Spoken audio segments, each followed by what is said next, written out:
teman-teman, kita akan main Minecraft dengan adikku. Kita akan buat bed. Oke, udah siap Eta? Saya akan siapin bahan-bahannya.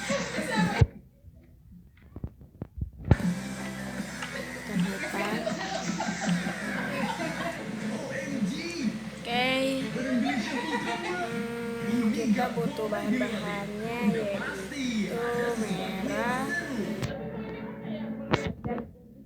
Bikin itu aja deh. Bikin bis aja. Jangan bikin bis deh. Apa ya menurut kalian yang bagus ya? Kita bikin roller coaster. Yang paling bagus dia menang. Oke. Rel kereta nih, dan apa lagi cuy, rel nih, lalu kasih blok dan dapat. Nah,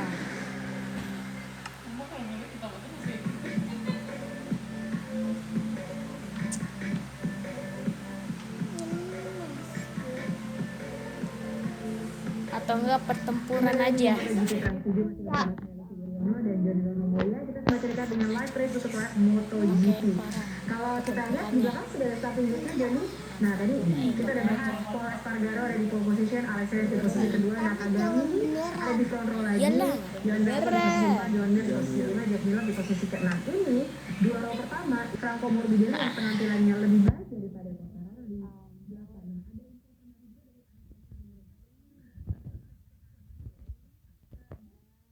Blue flag ternyata, jadi akhirnya dia diturunkan 3 grid ya posisinya. Tapi sebenarnya bukan masalah apa yang terjadi dengan Alex Espargaro dengan penaltinya dia ini. Yang aku mau tanya ke Joni adalah udah siap belum tak? Udah. Alex Espargaro TP dulu, TP. Di beberapa race 2-3 race inilah dia tiba-tiba jadi bagus. Ya nggak sih? Padahal ada ayam-ayam aja. Ya race aja ada. Kalau nggak menang nggak apa-apa, gitu nggak time attack juga, gitu. Jadi dia lebih ke terlalu santai ya menurut aku. Tapi sekarang dia tiba-tiba jadi kompetitif dan ada terus gitu. Jadi sama Alex Espargaro. Kalau kita lihat sebenarnya ini kondisi track yang tidak stabil, cuacanya agak sedikit menguntungkan. Kita mulai. Seperti tembak-tembakan ya. Kerepotan dia membutuhkan stabil. Itu pertanyaan kedua, memang Alex Espargaro ini mampu menjaga strategi yang sering saya ucapkan itu nyuri angin orang lain. Oh, itu strateginya. Dan ternyata tidak sekadar nyuri, tapi dia mempelajari ya, sampai kalau kita lihat pembalap bahkan ada dokter sesuatu mungkin seorang pembalap ternyata bukan untuk mencari angin, tapi ini pengeremannya di mana, saya biar siap terus.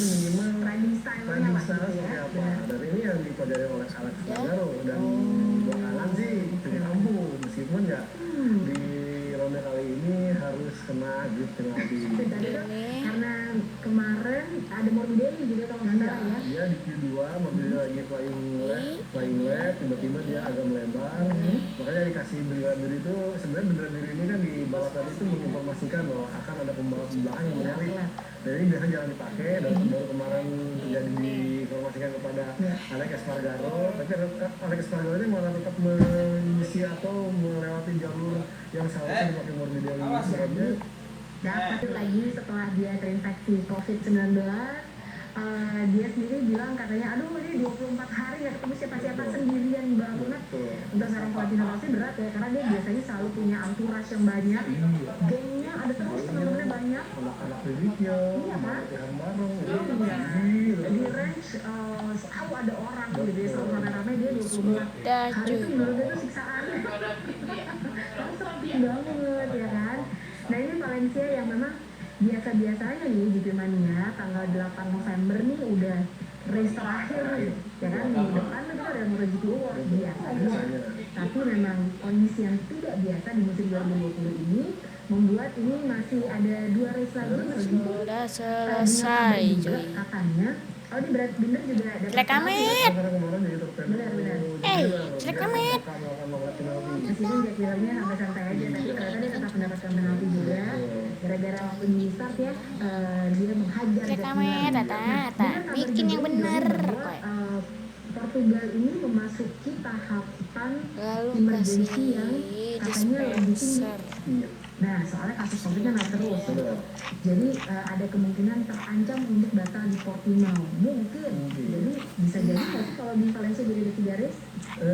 Jadi ya bisa jadi. Cuma kalau kemarin sempat diungkapkan awalnya kan Portimao ini memang akan ada boleh kehadiran penonton. Iya, Cuma tapi udah fix. nggak boleh kan? Ya, Karena kan F1 boleh betul. kan?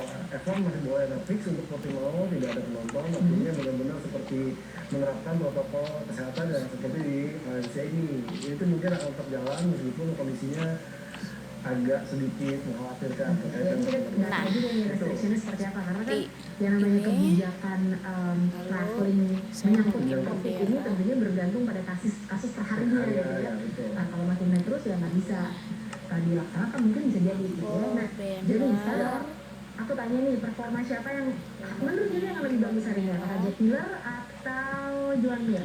Saya sangat fokus ke Joan Mir. Karena ini pertama kali dia berada di barisan kedua. Kalau kita ingat ke Austria, saat dia di row tidak jauh dari depan, dia akan mengeluarkan segala kemampuannya dan kemampuannya cukup bagus. Ini akan menjadi tantangan buat orang Joan Mir. Joan Mir tuh menurut Johnny startnya bagus nggak sih? Karena start yang bagus tuh penting banget sih. Dia punya satu yang bagus, itu, dan itu sebabnya dia berusaha keras untuk bisa masuk ke Q2 dan juga bersaing di barisan depan, karena memang sejauh ini terbukti memang problem Suzuki, mau itu Joan Mir atau Alex Rins, ada di masalah posisi start. Tapi di saat dia di saat start bisa di depan, mereka bisa menjaga dirinya cukup lebih, misalnya lebih leluasa, lebih bebas, tidak perlu harus mengejar memaksa, sehingga ini akan kelihatan seorang Joan Mir mampu membuktikan bahwa dia memang kalau start di depan bisa menghasilkan hasil yang bagus. Yang pertama, yang kedua juga kemudian karena ini jadi kayak semacam olok-olokan. Kalau Joan Mir juara nih tapi juara dunia tapi nggak pernah menang, aneh juga gitu. Ini memberikan keterangan Joan Mir juga, dan minimal membungkam atau prediksi atau menyerang orang itu bahwa gue juga bisa menang dan dia bisa fokus untuk memastikan diri sebagai juara dunia tahun ini. Yes. Kalau misalnya kita ngomongin soal pressure, banyak yang nanya juga kan, pressure gak sih Joan Mir gitu kan, udah tinggal 3 race lagi, terus udah gitu gelar juara dunia Udah selesai. gimana nih di tangan kamu Jelek gitu kan? amat. Pressure nggak? Tapi ini jawabannya cukup bijak ya John ya. Dia bilang, Masukan apa? pressure ya nggak pressure sih, karena sebetulnya orang yang di kondisi pandemi ini Kalian nilai ya siapa yang paling bagus. makanya harusnya digerakin Iya, masih digerakin. ya bagus, kalau enggak ya kita coba lagi. Itu apa ya, komentar yang sangat Ya, bijak ya nggak sih? puas. Dihancurin terus dihancurin palanya juga. Seorang Dovizioso ditanya soal pressure. Baru Pembalap yang ada pressure nggak mungkin dia berusaha terbaik, misalkan dia udah jelek, ya udah karena nggak ada pressure bodo amat. Tapi kan balapan ini spesial, kalau namanya itu ya dulu harus ada pressure. Kalau namanya jelek ya harus berbuat lebih baik. Kalau namanya sekarang kondisi lagi terburuk, ya berusaha bangkit. Jadi saya pikir ya semua pembalapnya, apalagi yang di 6 besar pasalnya saat ini, punya pressure masing-masing. Bener, nah ini yang bisa tampil tadi. lah, aku mati tak? Iya, Aku mati orang-orangnya. Sebetulnya masih punya kans untuk bisa jadi juara dunia. Lah, Tapi harus start dari kali mati. 8. Ya udah deh. kalau bangun masih bisa mikir Mungkin segini aja dulu videonya. Oke, mungkin segini aja videonya. Dadah. Ibarat kayak museum. Kesempatan